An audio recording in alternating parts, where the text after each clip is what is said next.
Let's get serious for a minute. Is what I said at the beginning of this.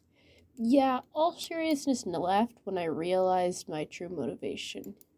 Sure, I could be deep and say that thing over there started it, but it's just horror that has god themes, such as the God of the Lost from the Girl Who Loved Tom Gordon, the God Man from the God Man, and that creepy titchy weirdo from The Portrait of God. Although, yeah, it was definitely the religious trauma. So, for these projects, I used a lot of cherry picked sources because we're all hypocrites, but it also started to teach me something. Religious trauma is a lot more complex than people think it is. For me, religion and God are like a relationship. You're good pals with Jesus because he sticks up for you because you're different, but all his friends who are normal hate you and want you gone. Let's get one thing straight, though. There is nothing inherently wrong with the idea of religion and a higher being. But because of all the other little goblins that we have running around here and society constantly telling us to make friends or suffer, it gets pretty hard to form our own opinions, which is where the trauma and relationship idea of religion come into play.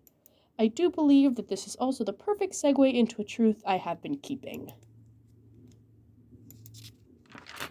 During this, I applied for and was hired by the Archdiocese of Seattle to work at a CYO summer camp as a lifeguard, and here are my thoughts.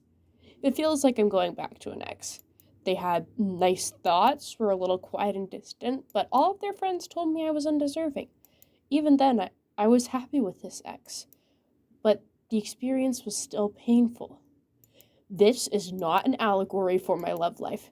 This is about religious trauma. We're getting back into it. So, religious trauma, as defined by the Global Center for Religious Research, is an event or series of events, relationships, or circumstances within or connected to religious beliefs, practices, or structures that is experienced by an individual as overwhelming or disruptive and has lasting adverse effects on a person's physical, mental, social, emotional, or spiritual well being. This is pretty much the same as all definitions of trauma, similar cases just with different contexts. But the complexity comes when we discuss the topic of returning. So picture this.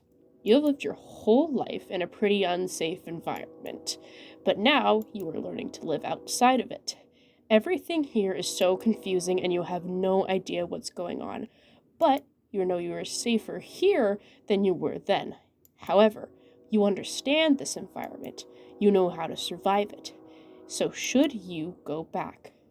Short answer to all things trauma related? No! But like I said, the religious stuff is so messy. You could have religious trauma from one sect, but still want to be faithful. I say after the messiest breakup of my life. Certain congregations may be against mental health and queer acceptance, but when we look to higher members of the clergy, such as bishops, archbishops, cardinals, and even our popes, we see that the body of religion as a whole supports all of these socio-political issues. Pope St. John Paul II himself said, Christ took all suffering on himself, even mental illness.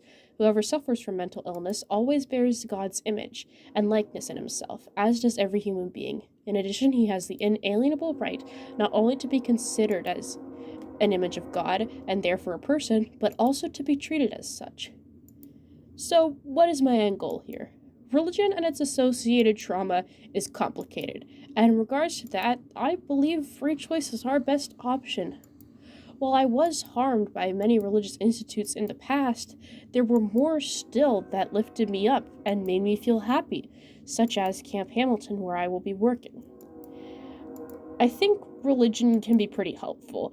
It's comforting, creates community, and promotes positive ideals and fair treatment. So, basically, do what you like. I'll go back to my camp and remain prejudiced about the idea of a giant man in the sky playing me like a banjo. Thank you very much for watching.